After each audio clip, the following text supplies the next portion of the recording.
Ora, muito boa tarde, pessoal. Hoje o tema do vídeo será a antevisão de jogo do Al-Ahly contra o Porto. Nós, portistas, esperámos pouco deste jogo porque estamos basicamente eliminados. Será preciso um milagre para o Inter Miami ganhar ao Palmeiras e nós ganhamos ao Al-Ahly com diferença de golos suficiente para nós passarmos dos grupos. Contudo, irei tentar fazer uma antevisão do jogo na mesma para nós percebermos como é que o Al-Ahly joga e quais é que são os seus pontos fortes e os seus pontos fracos no seu jogo. É óbvio, lá está, para nós portistas, um jogo que vai dar de madrugada e que nos faz quase pensar que estamos fora do grupo, não nos dá estas expectativas tão grandes para preparar um jogo, principalmente depois do desaire na segunda parte do Porto Inter Miami e que nos tirou quase do Mundial de Clubes. Contudo, eu irei trazer este conteúdo para vocês conseguirem perceber e assimilar como é que o Al-Ahly funciona e tentar perceber mais um bocadinho sobre a tática do jogo, porque é sempre enriquecedor falarmos sobre o aspecto tático do jogo e tentarmos perceber como é que a equipa adversária vai jogar, independentemente de de precisarmos de um bom resultado e de termos possibilidades de passar. O que nós podemos perceber aqui é que o Porto provavelmente até pode vir a fazer um bom jogo na terça de madrugada, não é? De segunda para terça, mas não nos vai, não nos dá esperança ver este jogo, não nos traz aquela motivação porque é muito difícil de concretizarmos a qualificação dos grupos. Contudo, este jogo, vamos falar um bocadinho do plantel do Porto. Nós sempre que tivemos que passar para primeiro nesta época, ou seja, tivemos vários jogos com o Vítor Bruno que podíamos ir para primeiro na Liga e não conseguimos. E falo do exemplo contra o Gil Vicente fora, falo do exemplo contra o Nacional fora. Foram todos jogos muito mal conseguidos pela equipa portista. Isto eu sinto o quê? Que quando a equipa tem que assumir, quando a equipa tem tudo para trazer algo de bom, eles parece que ainda jogam pior do que ao normal. Ou seja, eu acredito que, como é um jogo sem pressão, como é um jogo que o Porto já não tem muito para dar, acredito que até o Porto vai dar uma boa imagem, diferente do que aconteceu, como por exemplo no Porto Inter Miami, em que os jogadores estavam a jogar, entre aspas, sob pressão e a precisar de provar alguma coisa. Ou seja, este plantel do Porto, sempre que tem que provar alguma coisa, sempre que tem que realmente ganhar, fica um bocado aquém das expectativas. Por isso, por esta razão, eu até acredito que o Porto irá conseguir dar uma boa imagem, independentemente de ser preciso ou não, porque nós estamos basicamente eliminados do grupo. Era preciso mesmo, como eu vos disse há bocado, um milagre para isso acontecer. Vamos então passar aqui. O Al-Ahly constrói em 4+2, os 4 defesas com os dois médios centros que recuam, que eles jogam em 4-3-3, mas quando é para construir, recuam os dois para dar uma situação de 4+2 e tentar criar uma superioridade, embora que não seja muita, porque se nós tentarmos pressionar homem a homem, esta superioridade desaparece, mas acredito bem que até pela condição física dos jogadores o Porto não irá tentar pressionar homem a homem, então eles vão construir até com relativa facilidade. Aqui está o exemplo bem mostrado do Fati com o Atia, médio centros que recuam mais para construir, os laterais ficam na zona mais ou menos na mesma altura dos médios centro, dá um 2+4, um 4+2, vai dar a mesma coisa. E depois aqui o ponto forte da equipa egípcia. Esta equipa egípcia é considerada a equipa mais forte da África, ou seja, é uma equipa que tem, acho que é 12 ligas dos campeões africana.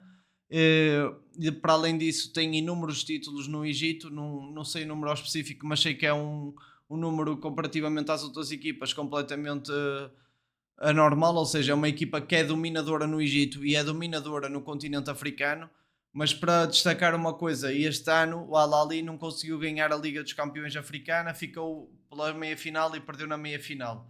Contudo, este jogador que está aqui destacado, o Trezeguet, era um atleta do Aston Villa, ou seja, um atleta que tem experiência de Premier League, foi contratado exatamente para o Mundial de Clubes e é um jogador exatamente perigoso, é desequilibrante, consegue fazer os desequilíbrios todos que o Al-Ahly precisa.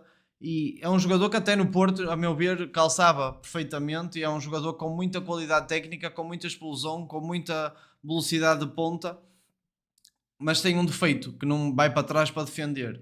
Nem ele, nem o Zizou. Mas já vamos passar à frente mais para vermos isso.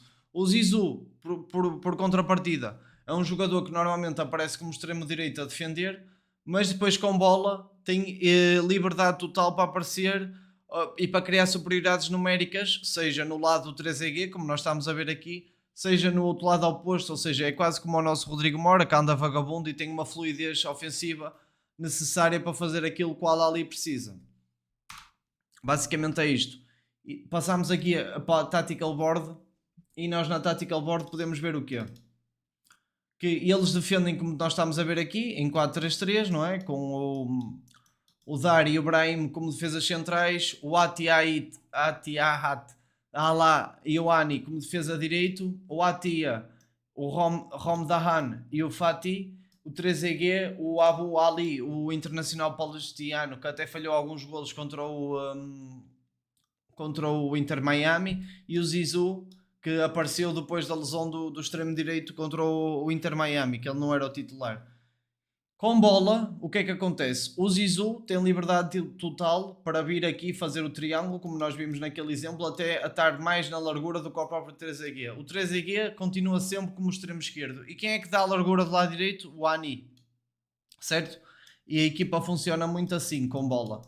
Os interiores sobem, não é? A equipa funciona muito assim com bola, ou seja, o Zizou para fazer as triangulações onde quer que seja preciso, ou seja, neste caso vamos supor que a bola está deste lado, o Zizou aparece aqui deste lado para fazer as triangulações, mas se a bola estiver do lado oposto, o Zizou é capaz de aparecer por movimentos interiores, ou até dar a largura e o Ani fazer o overlap, ou... Pronto, o Zizou tem a liberdade total para aparecer tanto em zonas interiores como em zonas exteriores, do lado direito e esquerdo do campo. E quem dá a largura sempre do lado direito é o lateral direito Ani, sendo que o lateral esquerdo fica muito mais fixo atrás e muito mais de contenção e muito mais de preocupação defensiva do que o próprio Ani, que tem um papel mais preponderante no ataque do Al-Ahly. Contudo, a arma mais forte do Al-Ahly, na minha opinião, é sem dúvida o contra-ataque, ou seja, o Al-Ahly deixa sempre jogadores necessários na frente para poder armar o contra-ataque. O 3EG não deixa, o Zizou não deixa, ou seja, eles estão a defender basicamente com 8 homens, um pouco ao estilo do Inter Miami, mas quando a bola é recuperada, eles tentam fazer um ataque o mais rápido possível e utilizam a velocidade de ponta do 3EG e a sua técnica e a sua acutilância no jogo ofensivo para poder trazer um impacto no jogo, não só através da bola controlada e da construção, mas maioritariamente através de ataques rápidos e através do contra-ataque.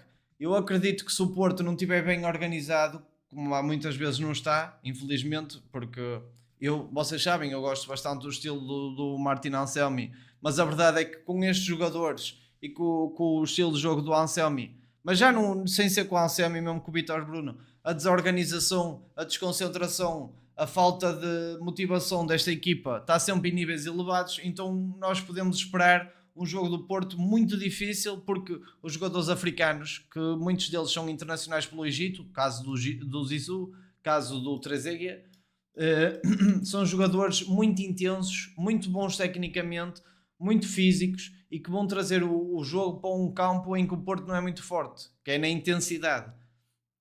É pena para mim dizer isso, porque o Porto sempre teve altos níveis de intensidade, mesmo quando não tínhamos muita qualidade, mas a verdade é que com este plantel nós não podemos esperar grande intensidade, não podemos esperar grandes níveis de motivação, principalmente nós estamos quase eliminados, quer dizer, a gente teve o jogo com o Palmeiras, que até foi decente, depois tivemos uma primeira parte que foi aceitável contra o Inter Miami e depois tudo ruiu, tudo desmoronou.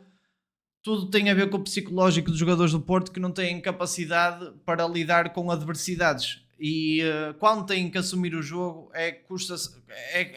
custa muito ao Futebol Clube do Porto. É este plantel do Futebol Clube do Porto assumir o jogo. Mas eu também não quero estar a fazer, lá está, ilações, porque este plantel do Porto, creio eu, que passado o mercado, acabando o mercado, vão haver muitas saídas, vão haver muitas entradas, então esta antevisão que estamos a fazer será uma antevisão final desta época desportiva do Porto, porque eu acredito muito que depois deste mercado de verão vão haver inúmeras mudanças, inúmeras saídas, inúmeras entradas, e tudo o que estamos aqui a falar resume-se apenas ao jogo do Al-Ahly Porto, ou do Porto Al-Ahly, e acredito que depois do mercado a análise que eu vou fazer tanto à probabilidade do Anselmi ter sucesso no Porto na próxima época, tanto como é que o Porto vai ser competitivo na próxima época, vai mudar muito, porque o plantel eu acredito que vai também mudar muito consoante o tempo for avançando, consoante nós formos ver entradas, como nós vimos, por exemplo, a entrada do Gabri Veiga, nós todos vemos que é um jogador que tem inúmera qualidade técnica, tem muitas armas, mas para além disso é um jogador aguerrido, quando vai à bola trinca a língua, é um jogador, eu posso dizer que é um jogador a Porto, deu para ver nos primeiros 2 jogos que ainda não tem a condição física lá no top, mas que com o passar do tempo acredito que vai ser um jogador desequilibrante na nossa equipa.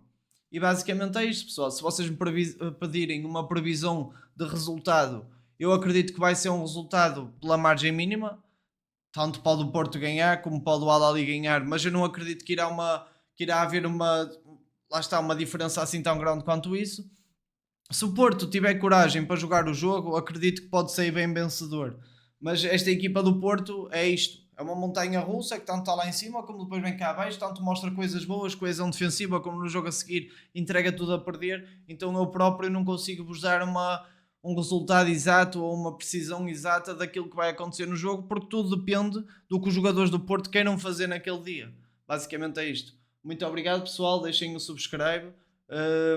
Comentem a vossa opinião sobre o jogo. E se, claro, vocês já não vão estar muito motivados para ver o jogo, nem para falar sobre o jogo, mas faz parte, é assim. Ser portista é mesmo assim.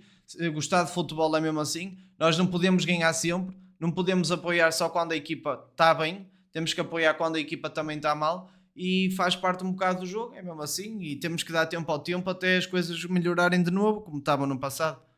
Forte abraço e tudo bom, pessoal.